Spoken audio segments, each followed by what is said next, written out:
এই যে বন্ধুরা দেখুন মেথি শাক তোলা হচ্ছে, মেথি পরোটা করব। এই যে মেথি শাক দেখুন বাগানে ভর্তি হয়ে গেছে।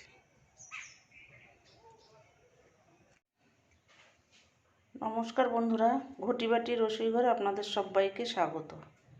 আজকে আমি বানাবো মেথি পরোটা। তার জন্য এই যে 250 গ্রাম আটা নিয়েছি, দেবো একটু লবণ, একটু জিরে গুঁড়ো, একটু ধনে গুঁড়ো, একটু লাল লঙ্কার গুঁড়ো, সামান্য একটু চিনি আর কাঁচা লঙ্কা কুচোনো, আর দেবো একটু জোয়ান। তেল ময়ান দিয়ে আটাটাকে মাখতে হবে। এই যে মেথি শাক বাগান থেকে তুলে নিয়ে কেটে বেছে নেওয়া হয়েছে। এবার ধুয়ে একটু লবণ দিয়ে চটকিয়ে নেব, নিয়ে তারপর একটু কড়াইতে নাড়াচাড়া করে তারপরে আমি আটার সাথে মাখবো।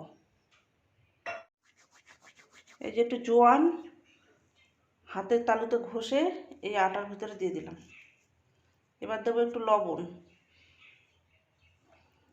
স্বাদ বুঝে লবণ। এবার দেবো একটু জিরে গুঁড়ো। এবার দেবো একটু জিরে গুঁড়ো, দেবো একটু ধনে গুঁড়ো, কাঁচা লঙ্কা কুচি,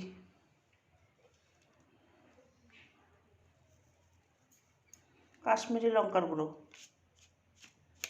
এটা রঙটা হওয়ার জন্য, সাদা তেল ময়ানটা হওয়ার জন্য। এবার এটাকে শুকনো উপকরণটাকে ভালো করে মাখাবো। মাখিয়ে নিয়ে তারপরে মেথি শাক দিয়ে তারপর মাখাবো। মেথি শাকটা ধোয়া হয়ে গেছে, এবার একটু নুন দিয়ে চটকিয়ে নেবো। নুন দিয়ে একটু চটকিয়ে নিলে তিতো ভাবটা কেটে যাবে মেথি শাকে। এইভাবে করে একটু চটকিয়ে নেবো। এই যে কড়াই বসিয়ে দিয়েছি, এবার সামান্য একটু তেল দেবো।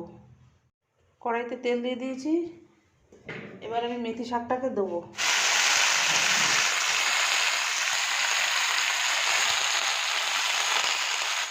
এই যে শাকটা হচ্ছে বন্ধুরা দেখুন, সামান্য একটু হলুদ দিয়ে দেবো। নুন দেওয়া আছে, নুন দিয়ে চটকিয়েছি, আর আটায় নুন দেওয়া আছে, ওই জন্য নুন দেবো না। শাকটাকে তুলে নিয়ে একটু কুচিয়ে নিতে হবে বন্ধুরা। এই যে শাকটা ভাজা হয়ে গেছে, এবার এই আটার সাথে মাখিয়ে নেব। এবার জল অল্প অল্প করে জল দিয়ে মাখিয়াটা ডো তৈরি করে নেব। এই যে আলুর তরকারিটার জন্য মশলাটা কষাচ্ছি। তেল, পেঁয়াজ আর মশলা, আদা রসুন পেঁয়াজ কাঁচা লঙ্কা টমেটো পেস্ট। মশলাটা ভালো করে কষানো যাবে, কাঁচা গন্ধটা বেরিয়ে যাবে, তারপরে আমি আলুটা দেবো। এই যে বন্ধুরা দেখুন আটাটা আমার মাখা হয়ে গেছে। এবার আমি এখান থেকে লেচি কেটে নিয়ে পরোটা বেলবো। পরোটা বেলে নিয়ে আমি সেঁকবো। আর এই যে এখানে দেখুন মেথি আলুর তরকারি তৈরি হচ্ছে। তরকারিটা হয়ে গেছে, এবার নামিয়ে নেব। আমার লেচি কাটা হয়ে গেছে, এবার আমি পরোটাগুলোকে এক এক করে বেলে নেব।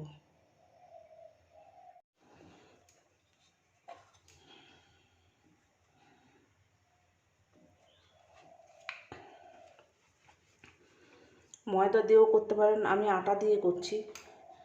এখানে তেল দিয়েও বেলতে পারেন, এখানে আমি আটা দিয়ে বেলছি।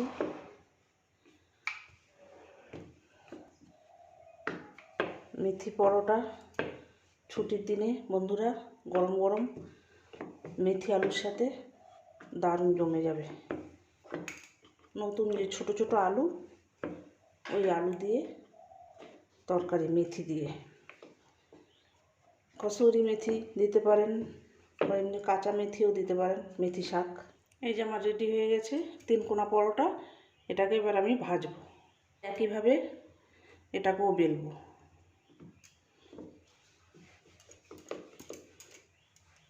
কড়াই গরম হয়ে গেছে, যে কড়াইতে দিয়ে দিয়েছি। এই যে এক পিঠ হয়ে গেছে, আর এক পিঠ উল্টিয়ে দিয়েছি। এই পিঠটাও হয়ে গেছে। এবার আমি অল্প অল্প করে তেল দেবো।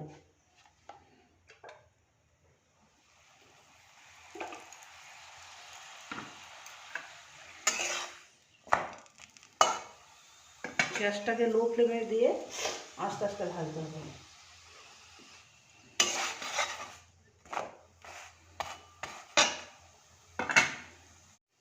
পিঠ হয়ে গেছে, উল্টিয়ে দিয়েছি বন্ধুরা। আর এক পিঠ একটু হবে, আর একটু তেল দিয়ে দিচ্ছি। একদম শুকনো করেও ভাজতে পারেন, আমি একটু সামান্য তেল দিয়ে দিলাম, একটু লাল লাল করে ভেজে নিতে হবে। এবার রেডি হয়ে গেছে, এই যে তুলে নিচ্ছি আমি। এই যে দেখুন, এইভাবে করে ভাজতে হবে। আবার একটা দিয়ে দেবো, একটু শুকনো করে এপিট ওপিট ভেজে নেবো, নিয়ে তারপরে আমি একটু সামান্য তেল দিয়ে দেবো। ওই একইভাবে পরোটাগুলোকে আমি ভেজে নেব।